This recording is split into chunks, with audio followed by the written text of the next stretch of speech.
Hello, this is Mark Tooley, editor of Providence, a journal of Christianity and American foreign policy, with the pleasure today of speaking with Peter, Peter Baker, who is the co-author of a wonderful new biography of the legendary statesman James Baker, no relation.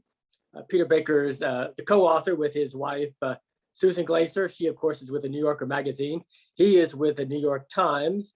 James Baker served notably 4 presidents. He did, yeah. Gerald Ford, Ronald Reagan, George H.W. Bush, and tangentially, or at least indirectly, George W. Bush. Perhaps most notably is Reagan's chief of staff, his Treasury Secretary, and then, of course, George H.W. Bush's Secretary of State during the end of the Cold War and the Persian Gulf War. This is, I believe, the first major biography of a very notable figure in American history. So, Peter, thank you for joining this conversation. Thank you for having me. I'm really glad to be here. So please tell us why James Baker is an important man in American history and why you believe he's the most significant Secretary of State since Henry Kissinger. Yeah, Baker is such an interesting character. We were surprised when we discovered that nobody had ever done a biography of him. He not only was a Secretary of State at a very transformative time in our world, the end of the Cold War, reunification of Germany, the fall of the Soviet Union, the first Gulf War. He also ran 5 presidential campaigns.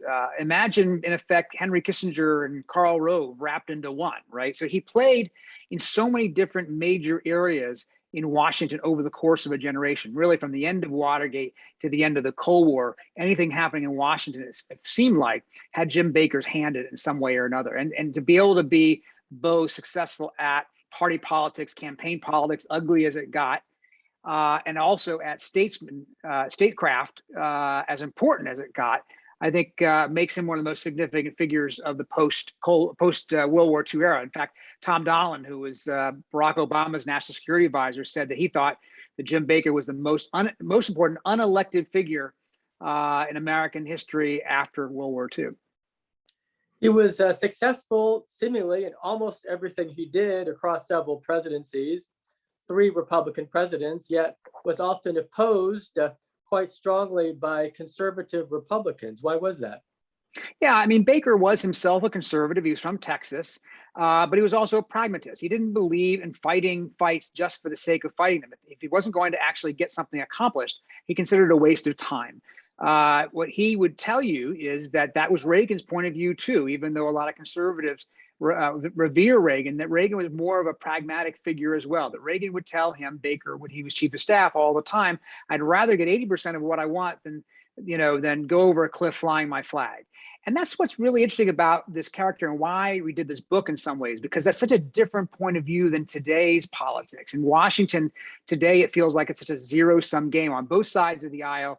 Liberals and conservatives seem like at times they would rather have an issue than a partial loaf accomplishment. Baker was the master of the partial loaf. Now, he got more than half a loaf the vast majority of the time. He got most of what he wanted, but he recognized that you had to give something up in order to get something. And that was the way he practiced politics. Sometimes that made him unpopular with the conservative wing of his own party, which would prefer to be more purist on some of these issues. But his view was you could have an issue, and if you don't actually get any legislation passed or an order signed, there's no point to it. He came to politics and to Washington later in life, but had no direct training in that arena, and yet seemed to move in a very polished fashion through all of the positions he served in. What about his character and background prepared him for a life in statecraft? Yeah, it's really interesting, right? Because Baker was not prepared for this. He didn't get into politics until his 40s, had nothing to do with it. When he was Secretary of Treasury, he had no training in that. He had basically just taken one economics class in college and didn't do particularly well in that. When he was Secretary of State, he had really not traveled much outside of the country, didn't speak any foreign languages, hadn't studied the history of the Treaty of Westphalia, didn't have some great geo-strategic view of the world like Kissinger. But what Baker had more than anything else, I think, was natural instincts for how other people think and work and how to get things done. He was a master at the negotiating table. He could put himself in the position of the person opposite him at the table, figure out what that person needed in order to walk away feeling successful while still giving Baker what he wanted and what that other person's red lines were, where there's no point in pushing that person beyond because he or she couldn't go that far. And that applied whether it was politics and campaigning, whether that applied whether it was Secretary of Treasury when he was negotiating, currency exchange agreements. And that definitely applied when he was Secretary of State negotiating the reunification of Germany or bringing the Israelis and Arabs together in the same room for the first time at the Madrid Peace Conference. Now, he was longtime best friends and political partners with George H.W. Bush. Bush, of course, was sort of the embodiment of the New England WASP establishment. Baker was a native of Texas, but was the equivalent of the WASP establishment in Texas from a patrician family, Presbyterian background, became Episcopalian. Later, both Bush and Baker seemed to be, by ancestry and by temperament, very comfortable with power, and perhaps that administration was the last truly WASP presidency. Yeah, I think that's right. They both came from sort of aristocratic backgrounds in a sense, very elite backgrounds. Baker's family in Texas had been one of the founding families of Houston in a real way. His grandfather, his great-grandfather, grandfather, and father had really helped build the institutions of modern day Houston, whether it be economic or cultural or educational. Rice University, one of the best universities in the country, was really formed by Baker's grandfather, for instance. And I think that, of course, was a heavy burden on Baker as he was growing up. You're the fourth person named James Addison Baker. There's a lot to live up to. His parents, his mother said that to him. You have a lot to live up to. But politics wasn't part of it. They were big into civic duty, but they weren't big into politics. In fact, this family slogan was work hard, study, but stay out of politics. And I think that Baker sort of went along with that basically for the first 4 decades of his life. But he became kind of restless doing corporate law in Texas and decided he wanted to try politics. And it was his friend, George H.W. Bush from the tennis courts of the Houston Country Club, who brought him in and said, okay, Bake, come work with me on my Senate campaign. And it came at a time when Baker was experiencing great personal tragedy because his first wife dies of cancer, leaving him 4 boys behind. And it really is Bush who kind of pulls him out of that grief and says, politics is a new venture for you. And Baker found that it really fit. Now, I doubt he ever thought of himself this way, but the theme of our journal is Christian realism. And it seems like Baker would fit into that category in that he was, as you say, a pragmatist, but he also held on to American ideals about democracy and human rights at the same time while pursuing the national interest of the country. And certainly that was represented in his conduct throughout the Persian Gulf War and how he negotiated the end of the Cold War.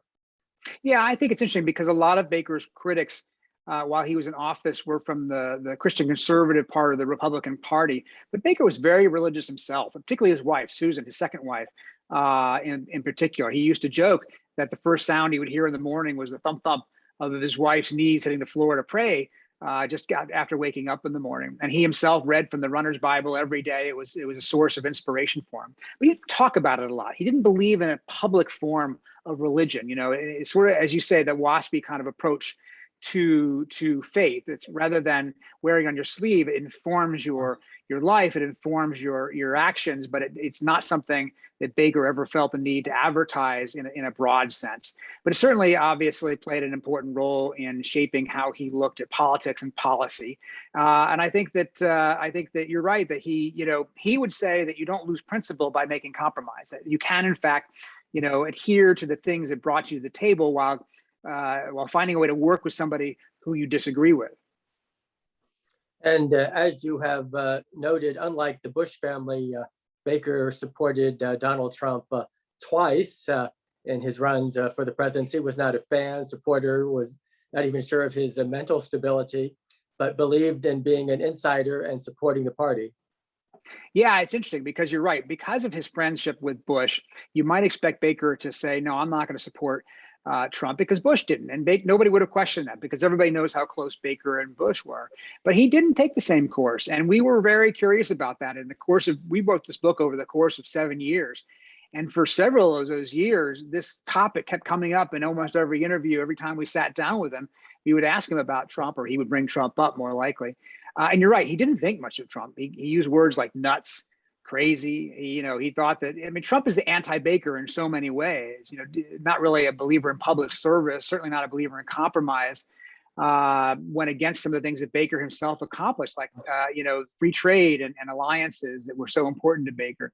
But you're right. In the end, he voted for him, not once, but twice. And what he told us again and again is, look, in the end, I'm still a Republican, even if my party has left me. And I think it says something about the broader nature of our politics today, that we really are tribal in our affiliations. If our side may have somebody we don't agree with, but it's still our side, and it's better than joining the other side. And I think that Baker, stuck with his side, his tribe, even though he was deeply disturbed by the leader of that tribe.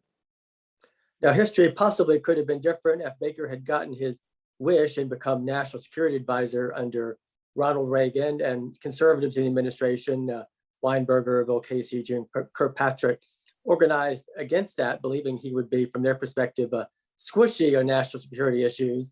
Almost certainly the Iran-Contra affair would not have happened had he been national security advisor. Did he ever reflect on that, what could have been? Oh, yeah, definitely. Absolutely. And I think you're right about that. You're not the only one who thinks that. Nancy Reagan thought that too, for instance. Michael Deaver thought that. Both of them said that had Baker been national security advisor, as he hoped to be in 1983, that there's no way he would have put up with the shenanigans that led to the biggest crisis of Reagan's second term. And in fact, by the time he left, he went to be Treasury Secretary in the second term, and he was sort of cut out by John Poindexter and Ollie North and Robert McFarlane and all the people who were, intimately involved with Iran-Contra. And when he discovered what happened, when it all became public, Poindexter, who was the national security advisor at the time, apologized to Baker, saying, I'm sorry I cut you out. And Baker said, hey, you did me the biggest favor ever. He was very happy not to have anything to do with it. But it was a big consequence, because you're right about that. He was a believer in a steady ship, and he never would have saw the kind of extra legal conduct there to be acceptable. In fact, he had said, even during the first term, be careful of violating the law here. If you organize money for the Contras, for instance, outside of what the Congress has approved, you're very likely to draw an impeachment charge. He warned people in that White House against straying too far across the line. They just didn't listen. Now, Baker, of course, played a major role in George W. Bush's successful first election, in that he helped to mediate or govern how the Florida recount was handled in 2000. Did Baker play any subsequent significant role for George W. Bush? Not a whole lot. I mean, the second Bush, wanted his administration not to be seen as a duplicate or continuation of his father's presidency. So he largely kept people like Baker at arm's length. Cheney, as his vice president, was the one real exception to that. So Baker was on the sidelines, and like other veterans of the first Bush administration, troubled by the desire to go into Iraq, for instance, in 2003. Like Brent Scowcroft, he wrote an op-ed warning President Bush, W. Bush, not to do it. But he wrote it in a way that was less confrontational than Brent Scowcroft, and so he didn't end up alienating Bush. So by the time, in fact, things do go badly in Iraq, and Bush 43 is thinking about getting rid of Don Rumsfeld as Secretary of Defense, the person he actually thinks about replacing him with is Jim Baker. And he comes to Baker basically and says, would you be my Secretary of Defense? And at this point in his life, Baker was, I think, in 75, 76 years old. And he says, no, I'm too old to do it. I've already been in charge of 3 cabinet departments. I don't need to do this. What he was really thinking, although he didn't say it at the time, was he just thought Iraq was such a mess and he didn't want to be part of it. And he really didn't want to be in a position where he thought he would be fighting with his friend Dick Cheney, in the months and years to come over what to do in Iraq. And he rightly saw that he and Cheney were on very different sides when it came to that war. And he cherishes his friendship with Cheney. They're still friends to this day, even though they have a very big disagreement about that. What does James Baker believe his most important legacy is? And what do you think his most important legacy is? Well, I used to joke, of course, his biggest legacy was being able to serve in Washington at the highest levels for a dozen years and get out without being indicted. Which I think says something about the nature of Washington. But he, if you ask him, I think he cared most about the time he was Secretary of State. He really wanted to be a statesman. He didn't want to be a fixer anymore, which is why he was so upset when Bush 41 asked him to give up the State Department, come back to the White House in 1992 to run his ultimately failed re-election campaign. Baker didn't want to be a fixer. He didn't want to be an operative anymore. He wanted to be doing big things on the world stage, and he did. He helped reunify Germany, one of the biggest achievements of the post-Cold War era. Obviously, helped manage the end of the Soviet Empire without great violence or disruption in the world around us. He managed to pull together a coalition to fight the first Gulf War against Iraq that included Arabs like the Egyptians and the Syrians. And he managed again to bring the Israelis and the Arabs together in Madrid for the first time, even though it didn't lead to a peace treaty. Ultimately, you could say that paved the way for future progress like the Oslo Accord. So I think that what Baker would say is those are the things he cared about the most, the things he takes most pride in. Do you have a copy of the book beside you, Peter? I don't actually. Isn't that crazy? I should. There you go. Thank goodness somebody does.